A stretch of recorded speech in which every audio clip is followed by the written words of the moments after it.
Hello. Today is September 10th, 2021, and I'm a little bit excited.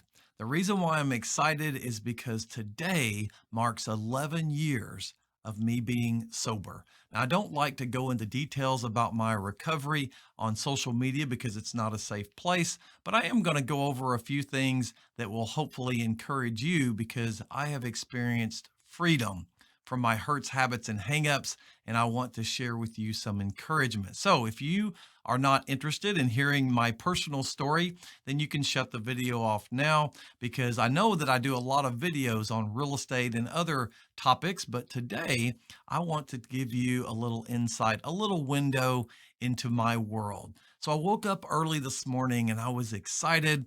And so I'm going to go over the 8 principles that we study at Celebrate Recovery. Celebrate Recovery is just a recovery program to help people with hurts, habits, and hangups. It's Christ based, and it has been the tool that God has used in my life. I believe that my higher power is Jesus Christ, but He used the tool of Celebrate Recovery. So I'm going to go over the 8 principles that we have studied at Celebrate Recovery, and they have been incredible in my life. So I want to introduce myself. I'm a grateful follower of Jesus Christ. I struggle with all kinds of hurts, habits, and hangups, the painful hurt of divorce, food issues, pride.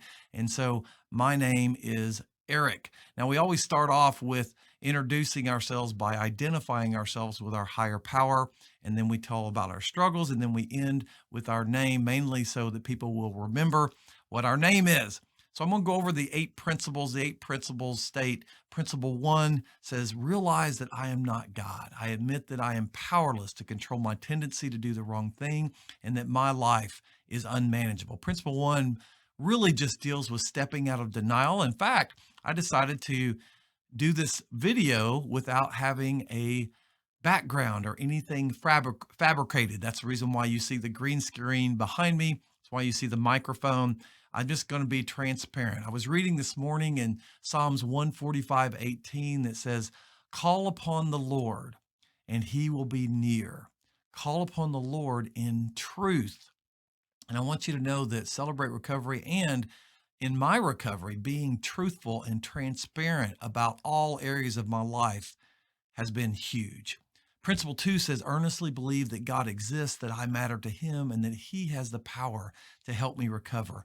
I love the fact that I have a higher power, but not only do I have a higher power, but that He cares for me, that I matter to Him, and that He has the power to help me recover. Principle 3 says, consciously choose to commit all my life and will to Christ's care and control. And even though I committed my life to Christ whenever I was 5 years old and became a Christian, I struggled with giving him my will and letting him into every area of my life until 11 years ago when I came to Celebrate Recovery. And it was then that God started to free me from a lot of the hurts, habits, and hangups that I had. Principle 4 says, openly examine and confess my faults to myself, to God, and to someone I trust. Lamentations 3:40 says, let us examine our ways and test them, and let us return to the Lord. I needed to do a deep dive into my pain. I needed to lean into my pain. I had never done that. I'd always kind of kept it at bay, and I would be angry about my pain or hurt, but I had never dealt with it. And at Celebrate Recovery, it taught me to deal with the hurts of my past. Principle 5 says, voluntarily submit to every change God wants to make and humbly ask Him to remove my character defects. And I want you to know that I am a work in progress. I have many character defects. Character defects are just the underlying cause of me acting out with sin. And I have found that I have a lot. About 3 years ago, I discovered that I had a problem with overeating. And I started giving God that area of my life. And I lost 50 pounds, and I'm almost 3 years sober from overeating, which I'm excited about that. I'll be getting that chip in a couple weeks. Principle 6 says, evaluate all my relationships, offer forgiveness to those who have hurt me, make amends for the harm I've done to others, except when to do so would harm them or others. Staying in right relationship with others is a big deal. God calls me to forgive those who have hurt me and to make amends for the harm I've done to others. And that help to keep me sober and to keep me clean before God. Principle 7 is one of my favorites. It says, reserve a daily time with God for self examination, Bible reading, and prayer in order to know God, His will for my life, and to gain the power to follow His will. I never had the power to remain sober from my hurts, habits, and hangups until I started having a daily time with God for evaluating and spending time in prayer and Bible reading.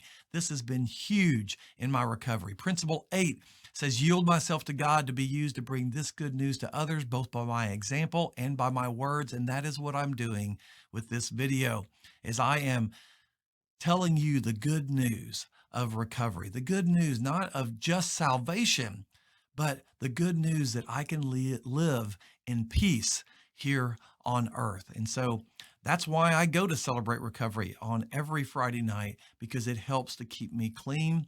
It helps to keep me sober.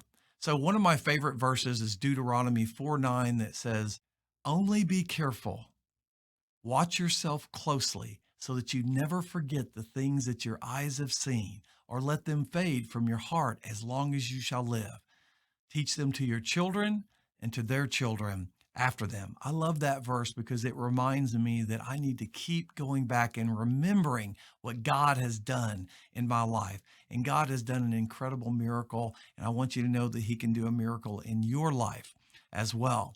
Here's the point of this video, is that pain is inevitable. We all have pain. You cannot get through this life and this world without having pain and sin in your life. However, misery, living in that pain day to day, is optional. So pain is inevitable.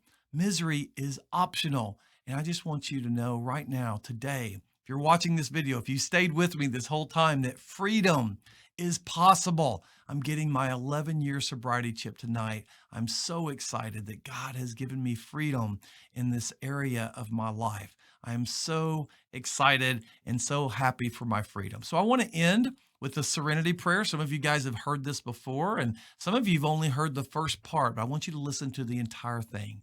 God, grant me the serenity to accept the things I cannot change, the courage to change the things I can, and the wisdom to know the difference. Living one day at a time, enjoying one moment at a time, accepting hardship as a pathway to peace, taking as Jesus did this sinful world as it is, not as I would have it, trusting that God will make all things right if I surrender my will to Him, so that I may be reasonably happy in this life and supremely happy with Him forever in the next. I hope this video finds you in a good place, but if you are hurting, if you've got hurts, habits, or hangups, there is freedom in this process. So I want to encourage you to seek out your higher power, Jesus Christ, and allow Him to bring freedom to you. May God bless you and keep you.